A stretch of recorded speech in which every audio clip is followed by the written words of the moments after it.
Hello and welcome to our number talk. Today we are looking at the expression 56 minus 19.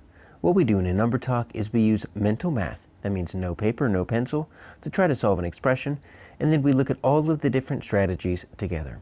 So before we go any further, let's do that. Pause the video, work out 56 minus 19 in your head.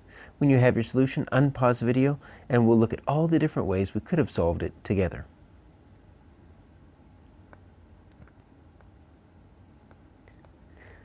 So the first strategy that we could always use is going to be our adding up. And what we do here is we take our second smaller number, which actually has a fancy name, subtrahend. We start with our subtrahend right here. And we're just going to take little jumps and we're just going to add up. First, we're going to add up to our next 10 because that's going to make it easier for us to add up. And our ultimate goal is going to be our larger number, which also has a fancy term, minuend. So we've gotten from 19 up to 20 with a plus 1. Now we're going to take a big jump. We're going to get as close to our minuend as we can without going over. We're going by tens here, so it looks like this big jump is going to get me up to 50. That's as close as I can get to 56 without going over, and that's a jump of 30, 40, 50. That's plus 30. Then we have a plus 6 jump, and we are finally at our minuend. So we've got a plus 1, plus 30, that's 31, add 6 more, that's 37. So hopefully when you subtracted this, you got a difference of 37.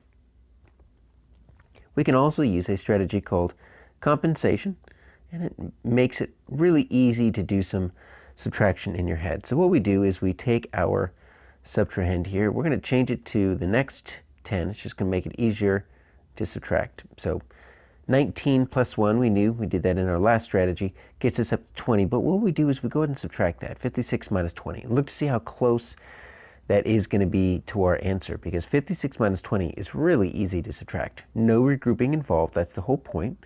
So 56 minus 20, that's going to get us 36, because we're keeping our ones the same, and it's just 50 minus 20 is 30. Now, remember, we added 1, and we actually subtracted more than we needed to. We should have subtracted 19.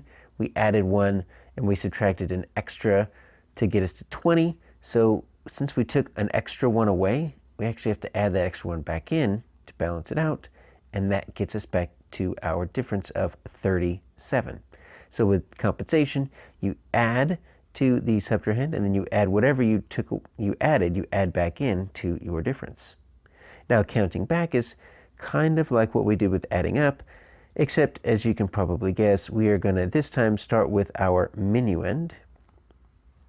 So we're going to start with our minuend, that's our larger number, 56.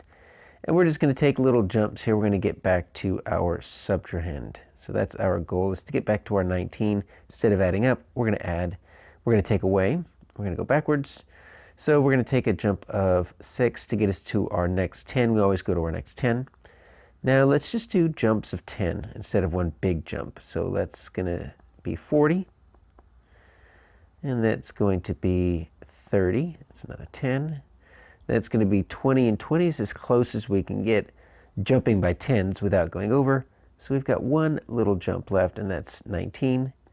And if we add these up, we've got 6 and 10 is 16, 26, 36, 37. And finally, we can use a strategy called constant difference. And what we do with constant difference is a lot like what we do with compensation.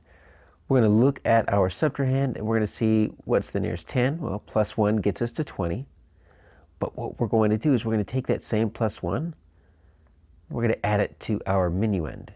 Watch what happens when we add that. So now we've got a brand new problem, 57 minus 20 instead of 56 minus 19. But since I added 1 to both terms, the minuend and the subtrahend, it's a balanced expression. And the distance between 57 and 20 is the same difference as the distance between 56 and 19. But this one is so much easier to subtract, 57 minus 20.